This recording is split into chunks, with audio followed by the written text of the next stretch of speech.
Hello everyone and welcome to another episode of Let's Design Cities Skylines. This is episode 47 and we are back at Cedar Valley after, I'm going to say, a month and a half of no videos.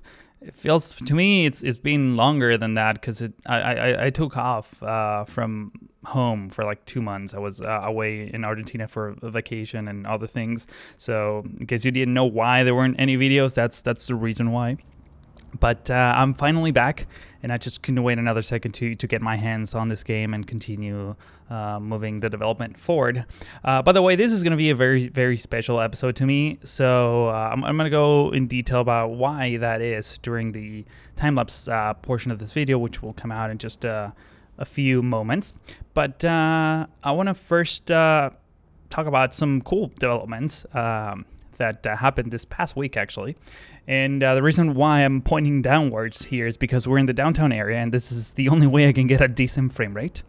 But if you've been following me at all on Twitter or on Facebook, which you absolutely should, twitter.com/Strictoastair, facebook.com/Strictoastair, I created my first asset. And my first asset is indeed going to be a replacement for this asset, which is something that we put together. I mean, this whole area, we put it together for, I'm going to say, episode 30-something, something like that. It's been quite a while back. But if you're as a creator of this, it was good when we had it. But you know, I just had some free time since I couldn't play Cities Skylines when I was away. I decided, hey, let's just give it a shot at creating assets. So I'm gonna go over in detail about that during the timelapse portion. But I used SketchUp and with the help of some asset creators, I just put it together and finally published it on the Steam Workshop, so you can go download it. And in fact, let me just show it to you real quick, because I just have it here. I have two copies, because one is my local copy, and the other one is the one from the workshop. I think this one is from the workshop.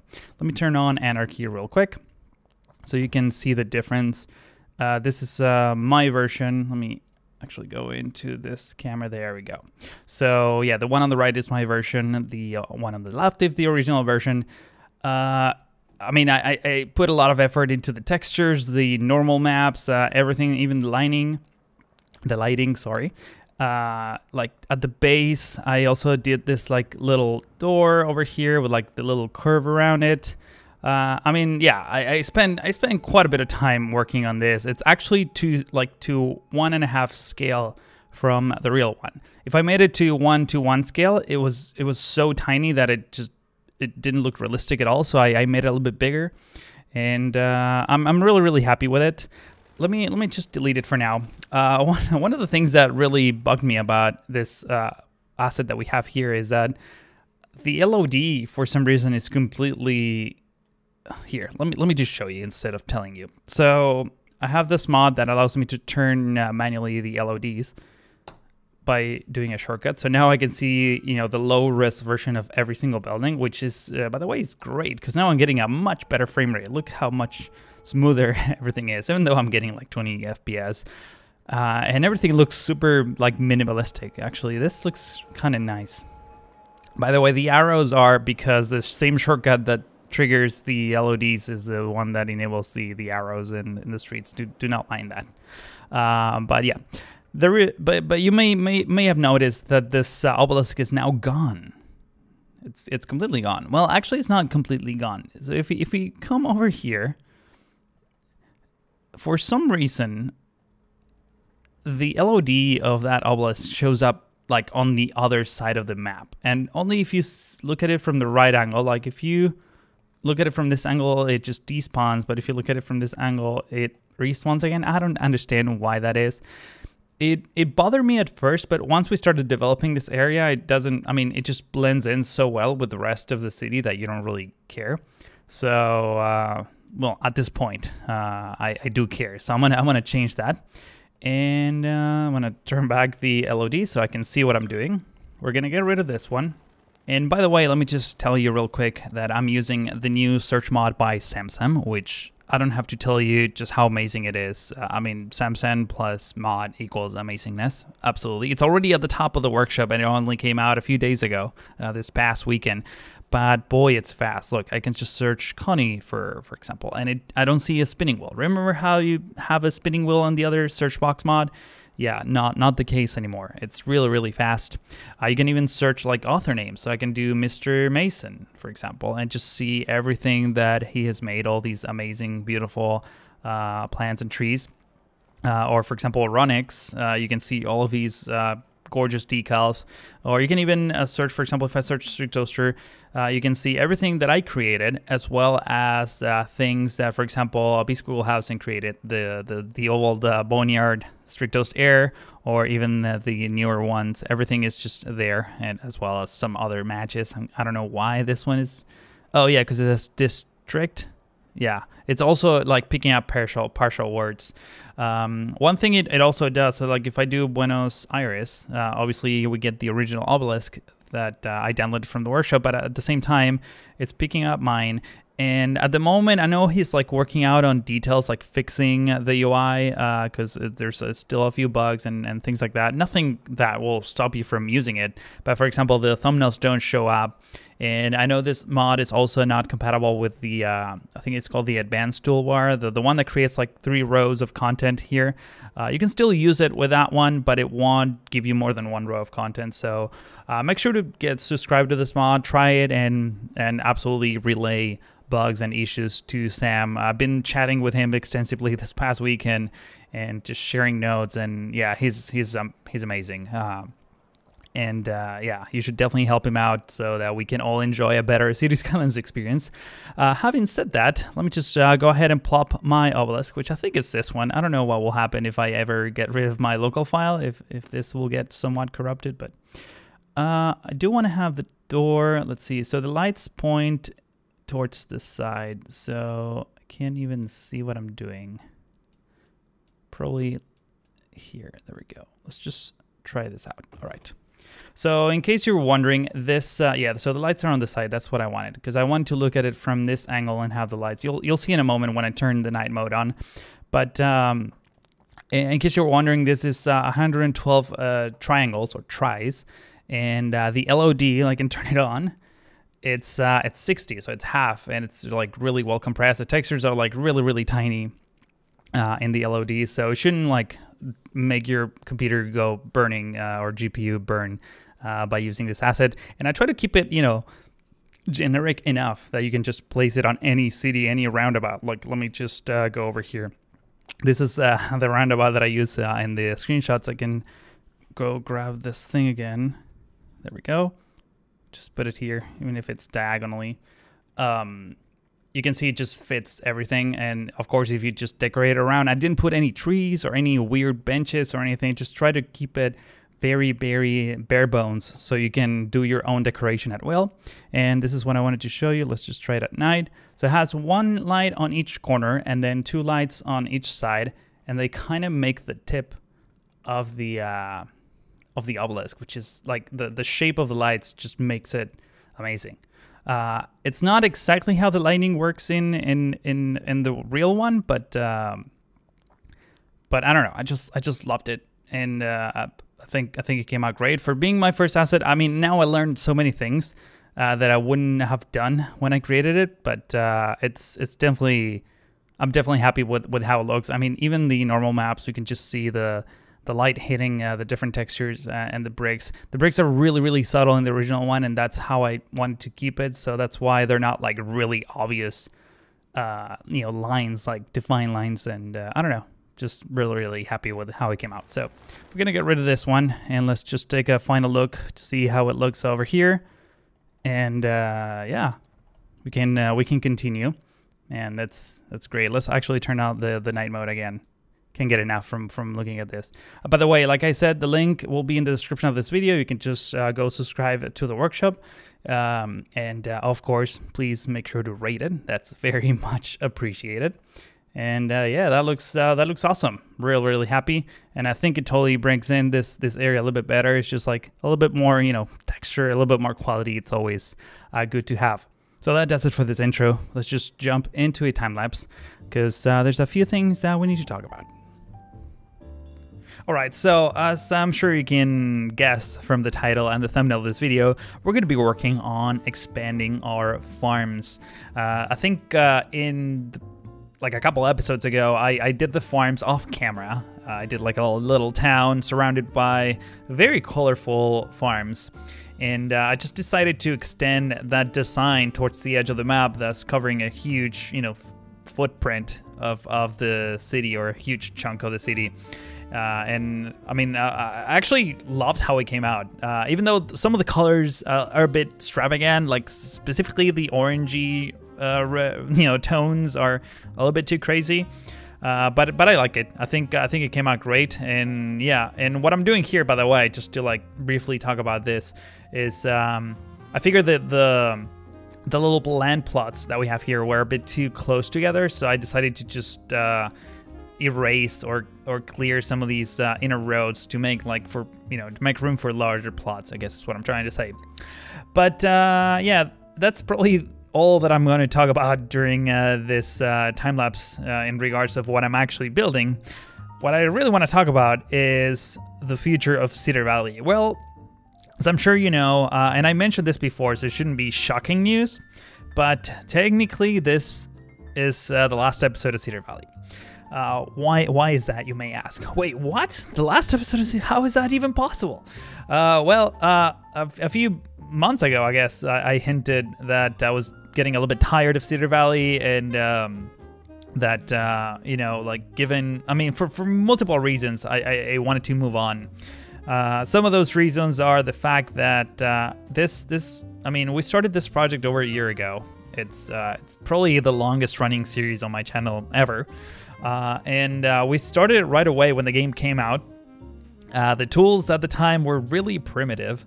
And one thing I really learned, that I'm probably not going to repeat, is that you want to have projects that are more, that have a scale that's a bit more manageable. This one is huge. Like the map, originally it was like, yeah, like I got the game, like let's just make the biggest city that we can. And then as the time progressed and new mods were out and new like cool assets, I started focusing or shifting my focus towards more detail-oriented cities, which obviously take a lot more time, and they obviously don't cover that much area. So if you think about it, for like the past 20 or 30 episodes, we've been working on like very small spots. And the city is just huge. It doesn't really grow all that much, except when I do projects like this farmlands that I'm working on right now.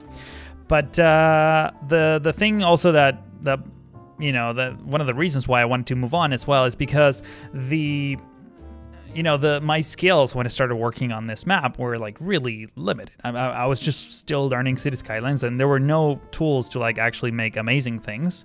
I mean, it was still a good game and everything, like the vanilla experience, but nothing like what it is right now, and the type of constructions that I achieve for, and that I'm sure you're here for as well. So it's kind of a bummer when you like put all of these time and effort into making this like super realistic rail yard thing, and then right next to it is just like a whole grid of vanilla ugly ass buildings. So that lately that's been taking a toll on me, like, in a creative kind of way. I don't know if that makes any sense, but I'm just ready for the next thing. I just need to move on and start fresh. In fact, and no pun intended, when I said fresh, I was actually talking to Freshpopcorn and Flux a lot about this. They're not going to finish their series, I promise. I'm not saying that. But Arrowhead Junction kind of came as a as a cause of this issue that they're also having. Like, they've been working on Rhinestone Island or San Minato for so long that you just like, okay, like, I kind of want to do something else for a little bit. Maybe come back later, but I just like need to start all over again from scratch and like use all these new tools and new techniques and make something amazing and not be, burnt from it. When it comes to scale, I feel like this project, like I said before, it was huge, and I really didn't realize at the time how big it would be and how long it would take to actually make like a full-blown city, you know, with the level of detail that I want to, right? I could have made a huge city in vanilla and be done like several episodes ago, if not, you know, if not more. But I think it's time to move on. And when I say technically this is the last episode, that's because the actual final episode will be next week. It will be a bit of a recap episode, but I'm preparing something like kind of special. Hopefully, if I can pull it off. I already did some tests. It came out great, but I need to know if I can replicate it, you know, to a larger scale. It's gonna blow you away. So you don't want to miss that final episode of Let's Design Cities Skylines, because it's just gonna blow you away if I can pull it off. I'm knock on wood. Now I think I can already hear many of you typing in the comment section right now. But what about the save? Can I get the save? Can I download this save game? And the answer is yes. That's a short answer. The long answer is yes and, not but, yes and. There will be 3 versions of the save game that I'm planning on releasing. One is Cedar Valley, as you're looking at right now, just like everything on it, just the city, and you'll have to subscribe to the collection and everything else. And you're gonna need a pretty beefy computer in order to run it, because right now the performance is just crap. Looking at downtown, it's just, you get like 10 frames per second on my current specs. If you don't know what my specs are, you can go to my About section of my channel. It's just, everything's listed there. Yeah, I do not recommend you do that. You can just try it, look, you know, navigate, pause it, and just see the details for yourself. But I don't expect you want to continue developing the city.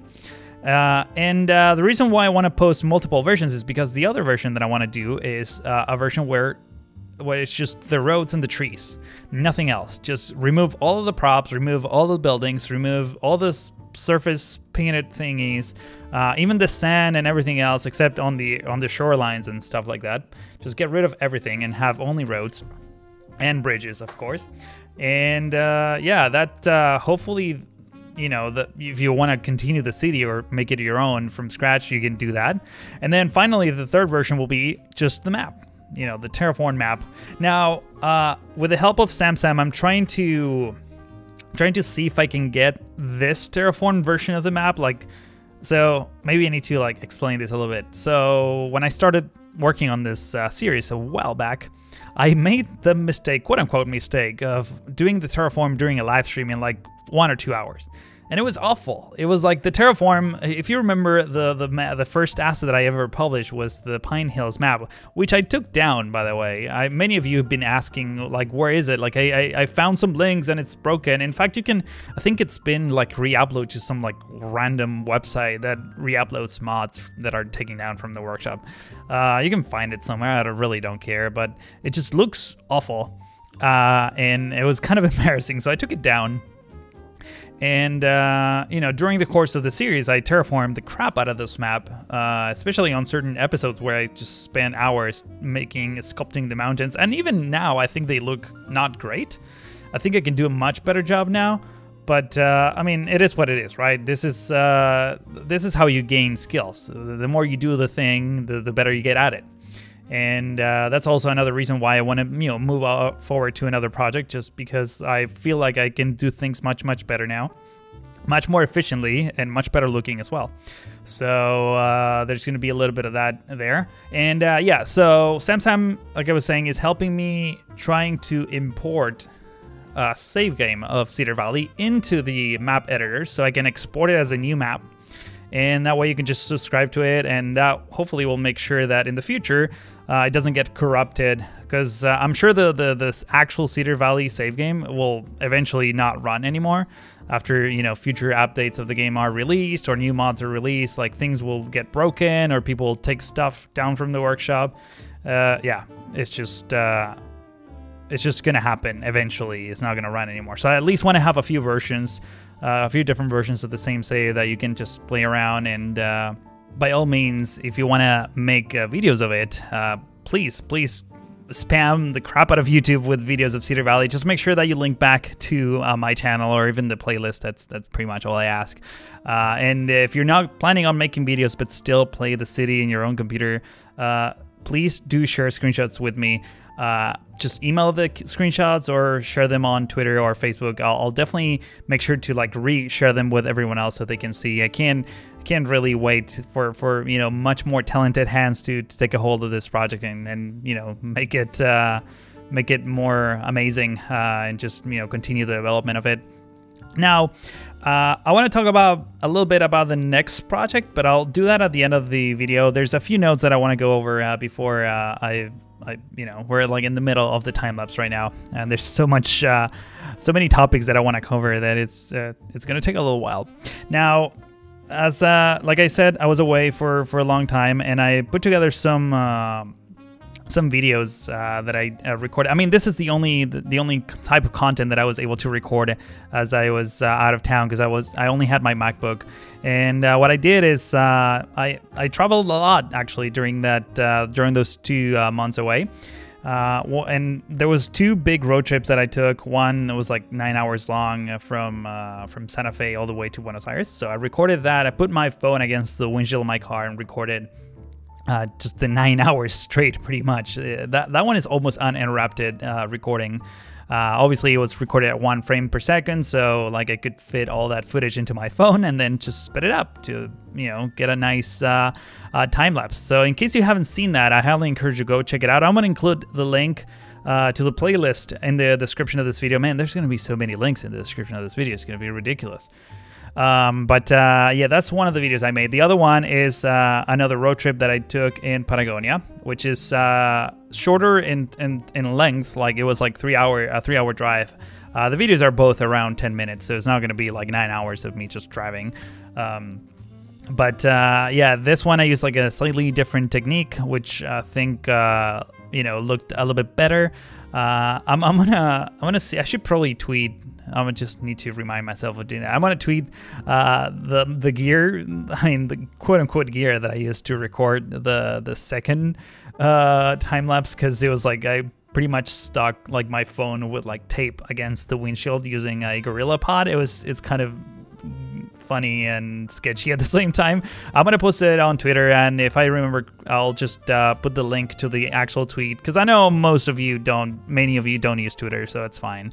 I want you to see this because it's kind of gross and funny at the same time. I'm gonna include the link to the actual tweet with a photo in the description of this video if I remember. Hang on, you know, I'm actually gonna write it down. Include tweet. There we go. And yeah, so again, the link to the playlist where both of those videos are, it's going to be in the description. I think you're going to kick out of it. You can actually take ideas for your own cities. I mean, that's pretty much why I do these kinds of videos as well. The road trip I did in Patagonia looks very much like Arrowhead Junction, so some really interesting things there to grab and implement in your own cities. Now, let me make a quick pause here in my super long rant.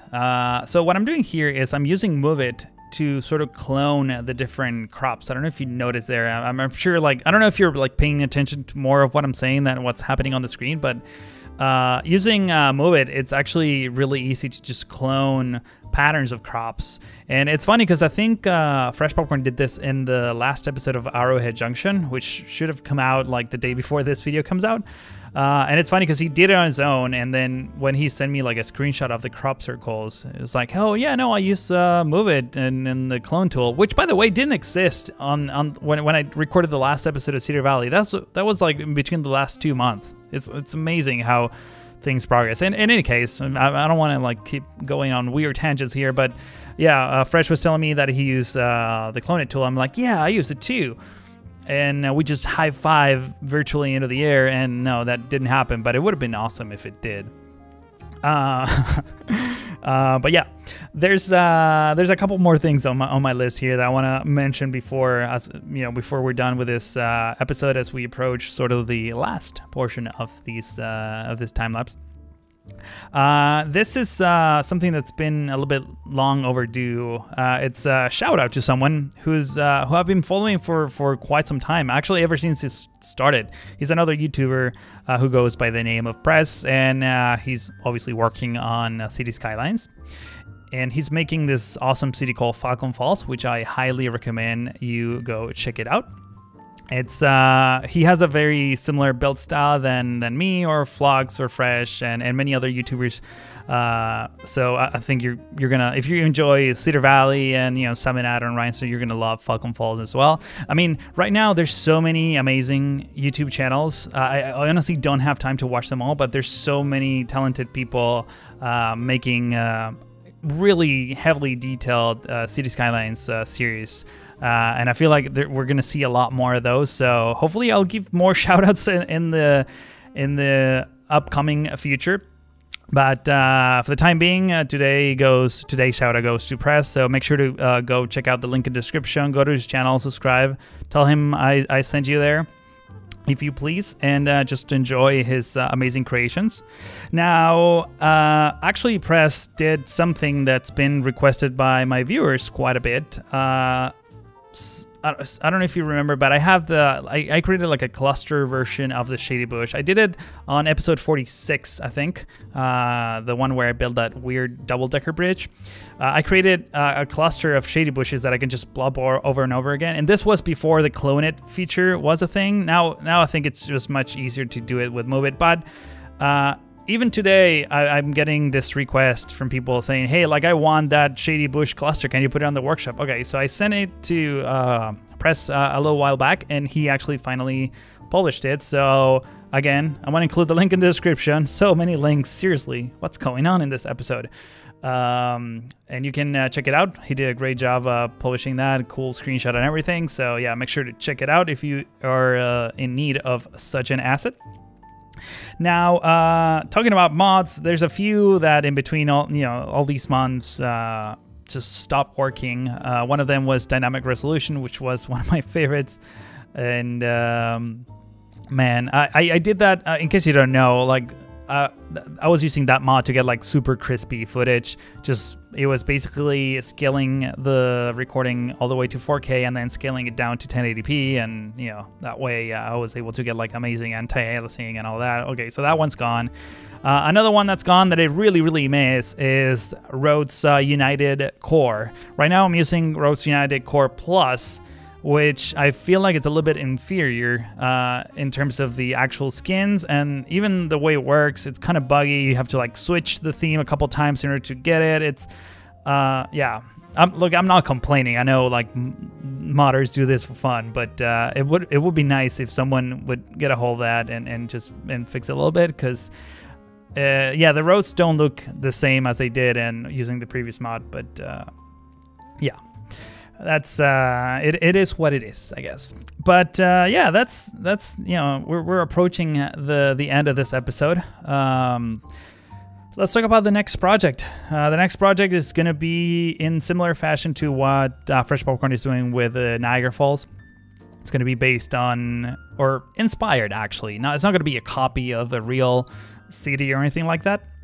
It's going to be inspired on an actual geographical location. I'm not going to get into a lot of details. I don't want to like spoil it, but I already picked the music. I already picked, I'm working on the branding for it.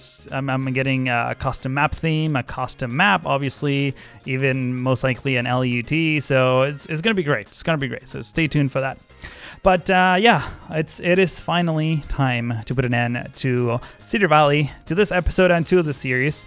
Do not forget next week to tune in for the last official, the final episode of this series, where you're going to find the links to all the save games and everything else, as well as enjoy a very rich eye candy experience of a recap. I promise you it's gonna be awesome, so you don't want to miss that one. Yes, if you're new to the channel, as always, please consider subscribing if you haven't already. Now there's this thing where you need to click on a bell. I don't know what's wrong with YouTube, but if you want to be notified immediately after I post videos, make sure to click on that icon. And if you missed an episode from this series, there's a link in the description to, obviously, the full playlist from the very first episode of this one. And yeah, if you want to sit through the first episode, you do it at your own risk. But that's it. That's all I have to say for now. I want to thank you all for watching and hope to see you in the next one.